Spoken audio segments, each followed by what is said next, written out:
Hello, I'm Zach, And I'm Rachel. and this is Perkenbark. As you can see, it's been the first time we've done this in a while together. Hello. We have the microphone on us cattywampus. Excuse us. Let's do that again. Hi, everybody. I'm Rachel. And I'm Zach, and this is Perkenbark. We're here. We're happy you're here to leave the old week behind and start the week fresh with a mulligan, with some music, coffee, and conversation. Yes, today we are talking about Ricky Bobby, Shake and Bake. If you're not first, you're last. No, we're talking about journeys that characters go on, and we're doing it through a, sort of an interesting, well, we think it's an interesting lens. And that is to look at the first thing that a character sings and the last thing that a character sings, and disregard the stuff in the middle. That's right. To see what we see. Exactly. There are lots of similarities between the first and the last, but it flipped on its head. So we'll talk about that a little later when we get into our music. And we have a song cycle. Yep. And a character, an opera character. So it's really looking through two different lenses in the same journey kind of thing, right? Yeah. Yeah, And they're both wicked sad, which is even better. I know, kind of a downer. We picked downers. Yeah, we did. It's so very exciting. Should we talk about our uppers? Sure. What's the uppers? All right. So for coffee today, the perk in Perkenbark, we have from Elixir, ELIXR, no E, here in Philadelphia. It is Beekeeper, which is their espresso roast. Now, we didn't have this as a mocha pot. We don't have an espresso machine, but it's okay. It's okay. It's what they use for their espresso, and it's nice and bold. So it's not something like in Ethiopia, which would have a lot of floral notes. But here's where you're gonna get the chocolate, the walnut, the tobacco, Honey. Sure, the honey. Those rich, Hence why it's called Beekeeper. yeah, those rich flavors that are more likely to stand up to the various and sundry kinds of milk in lattes, cappuccinos, things of that nature. However, it's not super bitter. It's not super roasty. So oftentimes you'll see things that are listed as espresso roast because they give you a super bold roasty flavor when you brew them in a regular coffee pot. Mm-hmm. It is not what Elixir does. It's a very, very balanced cup of coffee. So it's a little acidic, it's a little sweet, it's a little chocolatey, Goes nicely with some a little oat sugary. milk. Yeah, it goes with the oat milk Oat milk. That's right. The Zach milk. says milk when it's not milk. because it's not milk. So if Oats you're don't have tits. He went there. So if you're in the grocery store and you see espresso roast, that does not mean that you need to use it for a mocha pot or an espresso machine or anything of that nature. If you like a good bold cup of coffee, give those beans a try. Why not? So that's our upper. Should we begin with our downers? Sure, let's talk about our downers. Do you want to go first? Here we go. I figured we could do the beginnings first and then do the endings. Oh, interesting. Because I don't want to do them back to back. Okay. Because that's emotionally too difficult to try to do. Oh, I that's think. true. That's true. Okay. So, okay, mine first. Sure. Okay. I'm going to be singing the first and the last songs from Schubert's song cycle Winterreise. It's already a downer from the start. But what it is this, it's a piece of chamber music for a single singer and a pianist. And it was written in the 1828, I want to say, 1827, 1828. He was still revising it in the days up before his death. So it's just kind of wild to think about. But he wrote it really kind of fast. It's 24 songs. He wrote 12 of the songs in February, and he wrote 12 of the songs in October. Nuts. Crazy. But the story it tells is of this person who had been promised something good, had fallen in love in May, gotten even the girl's mother to be talking about marriage, but then something happened, and it's never really gone into, it just, something happens where it no longer has happiness and is kind of driven out and begins to wander and write songs about the Mädchen, about the girl he was supposed to marry. And so it never really starts super happy to begin with, but what I get from the first song a lot is somebody who's looking for closure and trying to move on. And what you get from the last song is very, very different. Very different indeed. Do you want to talk about that? Are there things that we should be listening for in the first piece that we need to compare the second piece to, or? Listen to what happens with the keys and the tonality in the first. So remember, this is chamber music from the early 1800s. So they thought about and listened to key relationships more probably than we do, and definitely differently than we do. But Schubert goes back and forth between relative major and relative minor, and parallel major and parallel minor. So he goes. So it's this.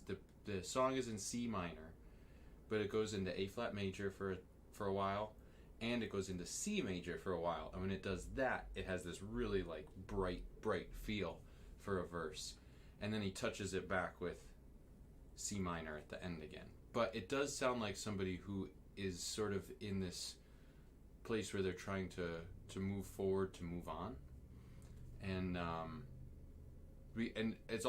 it's in verses, but the verses change a little bit as it moves forward too. They get a little bit brighter, they go a little bit higher in the vocal range. So well, it's kind of cool. And it sounds like with those parallel major and minor, you don't need to have a music degree to understand it. It sounds like there are big mood shifts when this happens. There's some pretty big mood shifts. Cool. Less so in the text, but definitely in the way that it's written for singing. Mm-hmm. Sweet. I'm excited to hear this one. Yay! Wish me luck. Good luck. Bon chance.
Fremd bin ich eingezogen, fremd sieh ich wieder aus.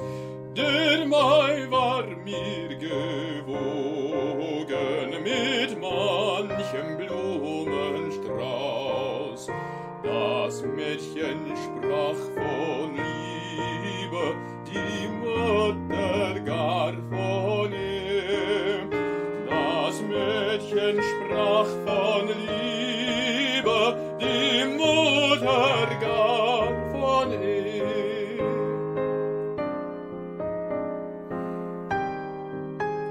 Nun ist die Welt so trübe, der Weg gehüllt in Schnee.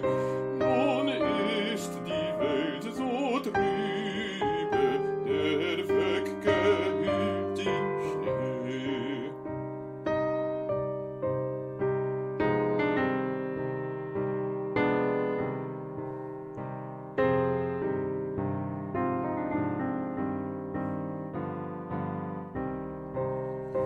Ich kann zu meiner Reisen nicht wählen mit der Zeit, muss selbst den Weg mir weisen in dieser Dunkelheit.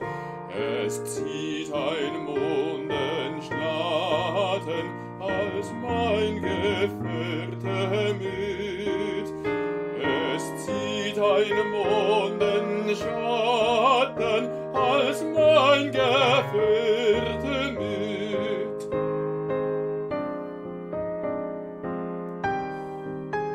Und auf den weißen Matten such ich des Wildes Tritt.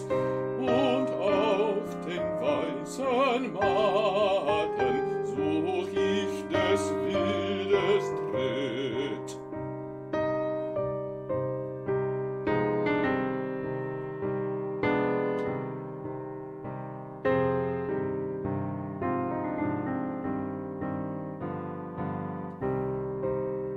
Was soll ich länger weilen, dass man mich treibt hinaus?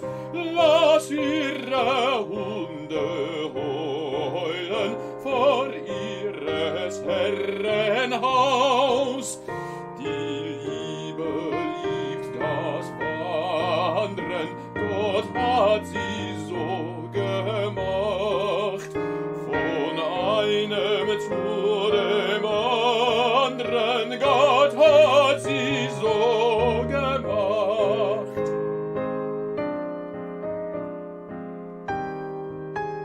Die Liebe liebt das Wandern, fein Liebchen, gute Nacht. Von einem zu dem anderen, fein Liebchen, gute Nacht.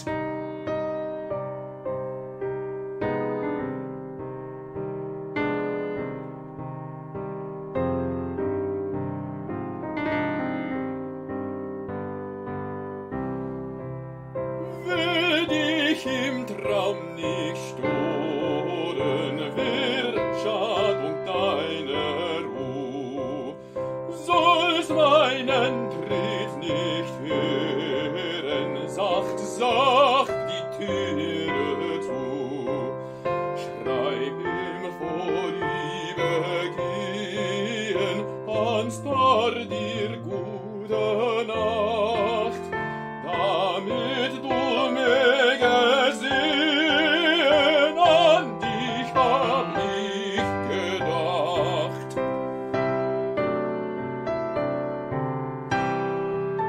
Schreib ihm vorübergehen ans Tor dir gute Nacht, damit du mögest sehen, an dich hab ich gedacht, an dich hab ich gedacht.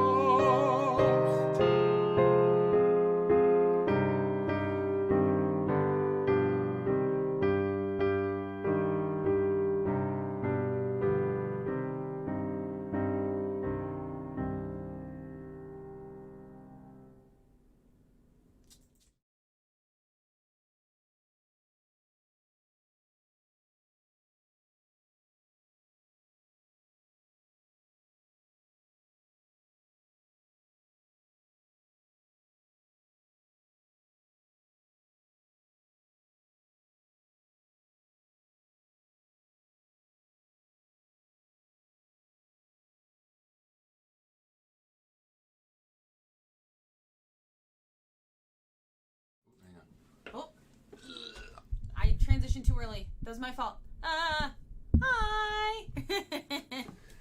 There we go. Yay! Very rangy. A lot happens. It's cool. And it seems like it should come to an end in a lot of different places, but he just keeps talking and talking and changing things slightly. It's changing things slightly. They, in like classical music, right, they call it development. So he's developing a melody, and harmonically it's developing underneath. And then you heard when it got really bright and a much happier sounding, And then at the end, he repeats part of that same phrase, I'll think of you happily, and then I'll think of you, and it's tinged, he changes one note, and all of a sudden it's completely different color. And, I've obviously heard you practice it, but out there in Perkenbark land, you can hear hopefully, the backing track, but I can't. So it was interesting to see your face change. I could totally tell when it was in a major key because your eyes brightened. It was just the tiniest little bit, but it packed a punch. It was really there. That was neat. It's yeah. Man was a genius. Syphilitic genius, but genius. Anyway. Also, 12 songs in a month Mm-hmm. to compose, and that's what was composed. Yeah. It's pretty Lord. pretty wild. Do you want to do your first, or do you want me to go through my whole journey? No, you had a whole thing. Do you want me to do mine first? I don't care. No, I just didn't want to like do one and then have to stand there and do the other one back to back. Oh. So if you want to do yours Yeah, I'll first, do mine. I'll sure, do mine. okay. So, as I'm like looking for it in here, we have Romeo et Juliette, which I have sung this piece before. Spoiler alert, they poison. Spoiler. They die at the end. I don't know if you know what happens, but two families. Both alike in dignity. Yes. In Favaro, why we they all seen. Obviously, you know the story of Romeo and Juliet. No different in the opera. The same things happen. So we first meet Juliet as, oh my gosh, she's so full of life, and then so full of death. She's so full of life, and we She's a meet her. 14-year-old girl who's allowed to drink, is what she is. Pretty much. Now, back She's then, so excited. back then, 14-year-old and now 14-year-old, very different. Very, very different. In what was expected of you, but probably your Well, mindset yeah, is probably no, not that I just different. mean how fast you have to mature. So, Yeah. 2021, 14-year-old, you're still a kid, right? She's totally thinking about things that are beyond her pay grade in Yes, the modern day, for sure. beyond her pay grade. I like that. So we meet Juliet in Age of Aviv when she wants to live in a dream. She's sowing her wild oats. It's hot girl summer. She wants to, just be herself and not worry about all the things that she ends up having to worry about. And then in the Poison aria, spoiler alert, poison happens. She poisons herself. What? Oh, okay. It's ruined now. I know. I don't ever need to see this again. I know. Yeah. Then she stabs herself later, so I'll cut that shit out. Anyway, we're getting off topic. So then the second one that I will be singing, I'm going to sing the first part of it because honestly, it's very long. It repeats itself, and you get the gist. Yeah, I say we're more interested in like comparing the character from beginning to end than getting Yeah. So one thing that I want to highlight that I want you to listen for in the first piece, because it pops up again in the second, is how Gounod uses chromatics. So we get it in the beginning, the first phrase, da da da da da da da da, which hopefully is correct once I sing it. It's the hardest phrase in honestly the whole role, probably, and he uses it as it's an expression of joy, a pure expression of joy that boom, right off the bat, that's how we meet Juliet. But Gounod also brings it back in the Poison aria. And I'll talk a little bit more about it. So just listen for that. Again, it's right off the bat. You don't have to wait very long. And I want you to feel how it's a true expression of hope and joy. So here you go. Hope you like it.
Yeah, Juliet.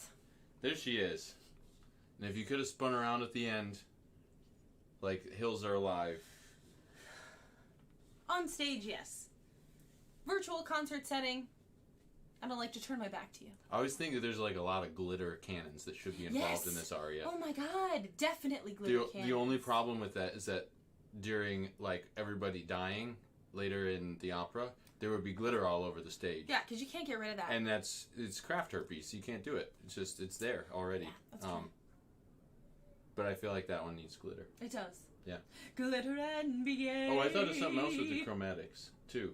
She's inconstant. She doesn't pick. She doesn't stay in a key. She's That is like true. right. Chromaticism is all about like finding a. It's slippery, right? It not that she's a slippery character, No. but it doesn't settle anywhere. She's restless. She's restless. That's Yeah. a good way of putting it. Yeah, sure. She's a wanderer. Different kind of wanderer than yours. Less like German dower. Oh, well, yeah. It's French wanderer. Super innig. Yeah, right. It's It's a. we say that because Joyce DiDonato, the great Joyce DiDonato, came to Roosevelt. Name drop. I know, right? One time for a master class, or I don't know. She was there. she was taught there. us. It was great. wonderful. And she described French as, she was like, it's French. You have to get the attitude. It's like, Basically, if you can just say, that is every French word. that's right. And it clearly stuck with us. So It's truly true. if you're watching, thanks, Joyce. All right, so what's your second one? It is Der Leiermann. Oh, I didn't ever say the Leiermann. name of the first one is Gute Nacht. So he's saying good night to his love as he's leaving. Good nightmare. Yeah, good nightmare. And this is Der Leiermann. So now we are 24 songs later. An hour of music. An hour of you sitting there in a room with somebody standing there singing at you. And somebody's sitting there at the piano sweating away playing.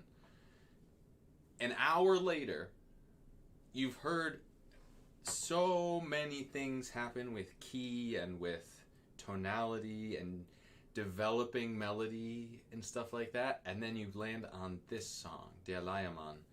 And at this point, the character, Der Wanderer, is pretty resigned. I don't think he actually, like, himself at all. But I think he goes to sleep in the snow and he never wakes up after this song. I think it's kind of what happens. He kind of just like loses the will to move forward.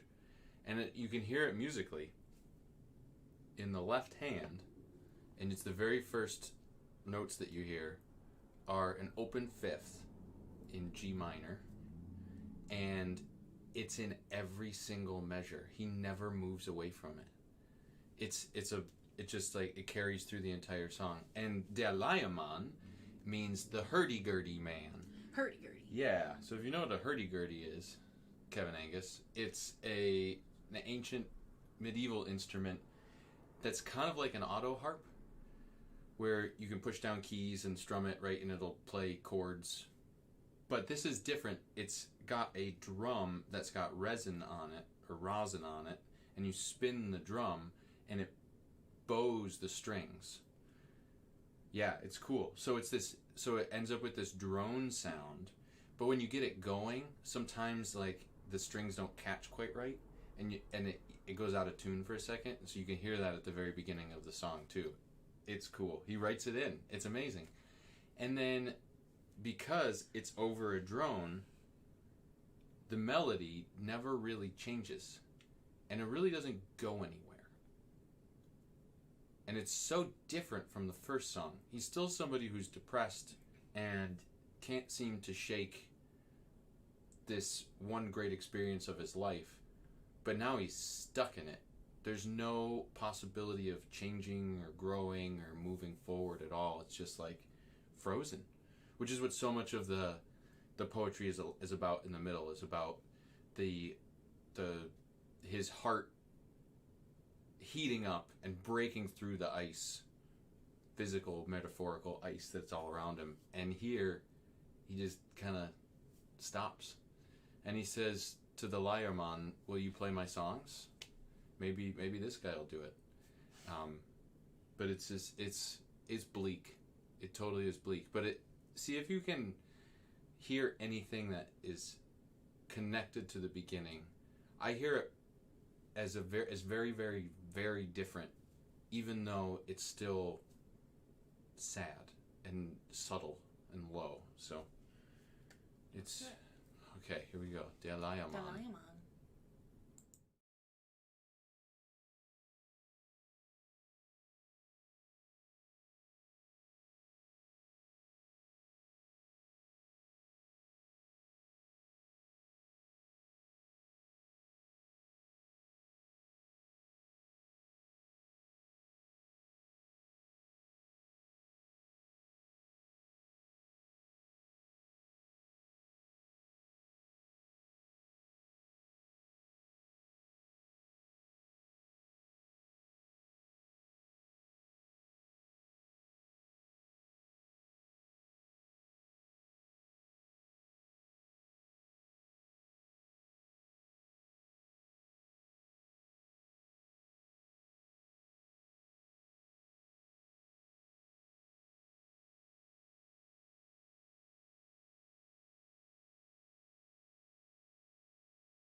Drüben hinterm Dorfe steht ein Leiemann.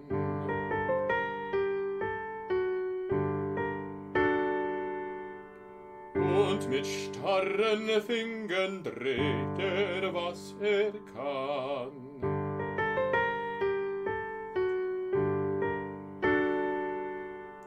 Barfuß sanft dem Eise wankt hin und her.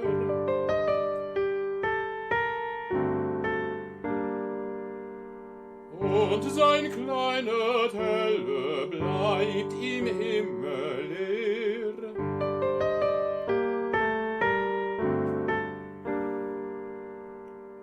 Und sein kleiner Teller bleibt ihm immer leer.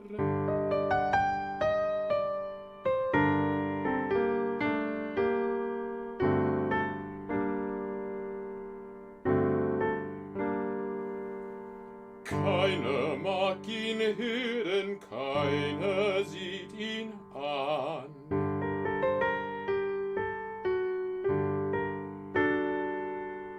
Und die Hunde knurren den alten Mann.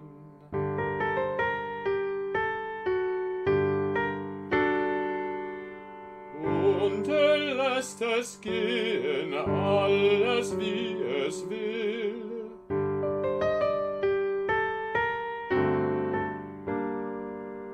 Dreht und seine Leier steht ihm nimmer still.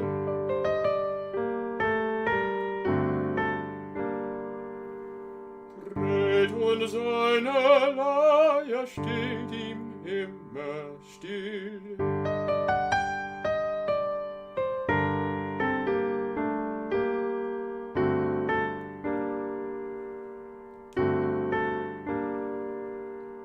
Wunderliche Alte, soll ich mit dir gehen? Willst zu meinen Liedern deine Leier drehen?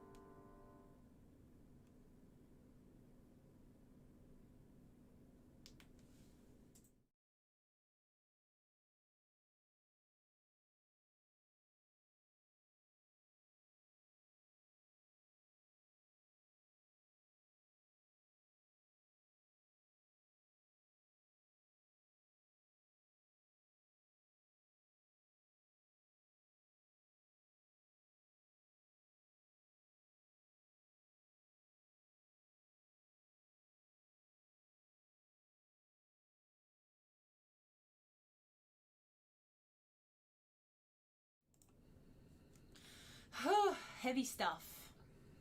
Definitely some heavy stuff. Yeah.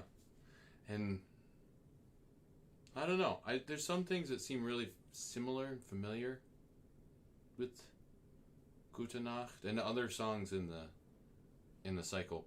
But there's something that's just so like just brutally simple. Well, like that ba ba ba ba ba ba. Like it's still like wandering. It's still walking to me. But it just really goes back and forth between the 1 and 1-5, 1-5, just Yeah. like, and those two notes are in every single measure. Even if it's a different chord above, those two notes are still in every measure, and it never really goes anywhere else. It's cool. It's wild. Yeah. But yeah, so what do you think of just taking the beginning and the ending of that and putting them next to each other? What does that do? What does that sound like? It kind of gives you the whole journey very fast. Like rating 24 songs in 2 months. Yeah. Really does. But it's yeah, it's tough. It's tough. The whole cycle is it's a load to sing. I mean, there's a reason that it's been a major concert piece for some really major singers Mm-hmm. through history, because it's subtle, it's difficult. You have to be an excellent musician. You have to be an excellent interpreter of language. Your German has to be spot on. Oh yeah. And it has to be an incredibly close connection between the singer and the pianist. It truly is chamber music. It's just like the same idea where all four members of a string quartet will breathe together. You have to be in that same mindset and headspace to perform this. It's also tough to find a setting that's appropriate to perform it in. A concert hall is too big. Yeah. Oftentimes to do what the music asks you to do. That's a good point. Yeah. Or if it is in a concert hall, it's a very, very quiet concert hall. Like, by the time it's done, nobody wants to move because they're listening for these tiny little details. Don't unwrap any candy during that. No coughing. Nothing. No nothing. It's wild. It's wild. It's a very different sort of theater-going experience than an opera would be, for sure. Yes. But anyway, it does. It makes you just like sit there and sort of like meditate on it. It's really wild. Anyway, Well, do you want to do yours? I do. Maybe we'll hear all 24 from you Someday. at some point. Someday. So yes, as I mentioned earlier, the Poison aria is well known in the soprano kingdom, and The Kingdom of Sopranos. the Kingdom of Sopranos. Who's- So you're going to hear that those little chromatics, and it's not going to be wandering. It's not going to be joyful. It's not going to be restless. Might be restless, but in a different way. She has just seen Romeo, presumably dead. Ma. So she's freaking out, man. Freaking out. She's seen, no, just kidding. She's seen Tybalt dead because Romeo killed him. No. Oh my God. No, she's about drinking to take the She's poison. drinking the poison so she falls asleep. Right. So that she can No wake death up. yet. So No that death. she can wake up. But at this point, though, a whole different mindset. At this point, she's just trying to escape with her life more She is. rather than try to be happy. That's right. Sorry, rewind. Getting everything, all my ducks in a row. And so you're going to hear this little bit of chromaticism. It starts with recitative, or more speech-like. And what's different about this aria, which you're not going to hear the whole thing, but in the middle, there's recitative as well. So she's going back and forth between these speeding thoughts and then back to the passion. And then back to these speeding thoughts. And then you get these nice long legato lines. And so you can tell that her feelings are very tumultuous. Instead of, I'm in love, or I'm excited about life. Now she's like, I'm excited to keep my life.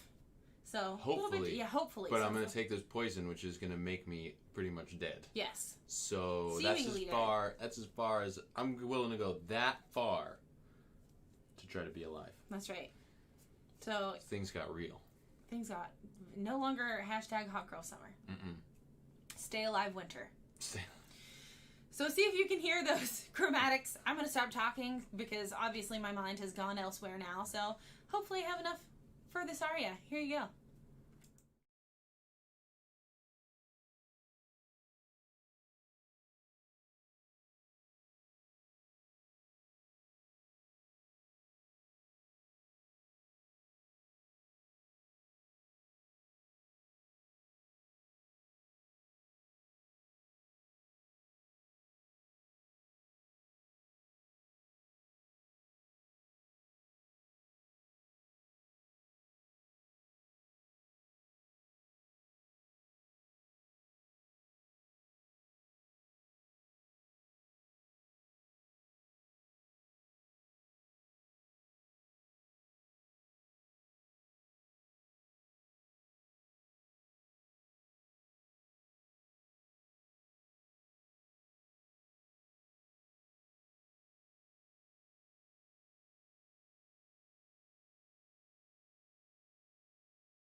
Well, she certainly sounds older.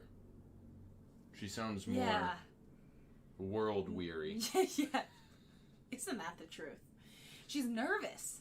Wouldn't you be? If you're like, hey, here's this medicine, and it's going to make you feign death. But it's not going to kill you. But almost. Probably. But it probably won't. It's like a whole he's mostly dead kind of thing. If you're a... To blave is to to bluff. That's right. If you're a Princess Bride fan. Oh, boy. So yeah, no wonder she's nervous. About many a thing. Yeah. But did you hear the little half steps right before it launches into the very romantic part? So she's going back and forth. I'm gesturing like an Italian, like the Italian that I am, and my coffee's going everywhere. But I love the little transitions. For the first aria, boom, that joy, that transition isn't really a transition. It's Juliet's theme. There it is. And then in this one, it's still Juliet. You still hear her theme, but it's flipped on its head of where it is and what she's talking about. Yeah. So It's wild. first wild. and last, yeah. Talk about the growth that she goes through. It's incredible. But again, the reason we wanted to do this was because if you listen to a full-on piece of music, a full-on opera, a full-on hour-long song cycle, you don't necessarily feel those connections quite as closely. You might have a very satisfying journey with a character or through a piece, but you might not be able to see those connections super clearly. And that's what's something that, being a performer, that we love to be able to see and do, because we know that it helps an audience have a more fulfilling experience ultimately. Yeah. And it's kind of something that we were excited to be able to share with you today. Yeah, so first and last, let us know your thoughts. Go ahead and pop it in the comments. We want to thank you so much for staying with us through this whole journey. It has been wild as we, transition to a new apartment and new equipment. So please continue to do so. We love sharing our music with you and our coffee with you, and vice versa. We love the comments that you're bringing. Keep expanding our community that you've helped us create. Thank you so much for sharing. And if you haven't done so already and you want to support Perk and Bark in a monetary fashion, I have to do something, don't I? Yes, you do. Oh my goodness. You can do so by heading to patreon.com/perkandbark, and you can help us continue our musical journeys for as little as $5 a month.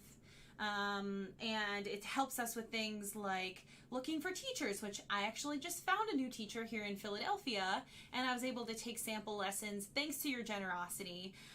We want to start to put this up on its feet and do some live shows in person, so this will go towards that as well.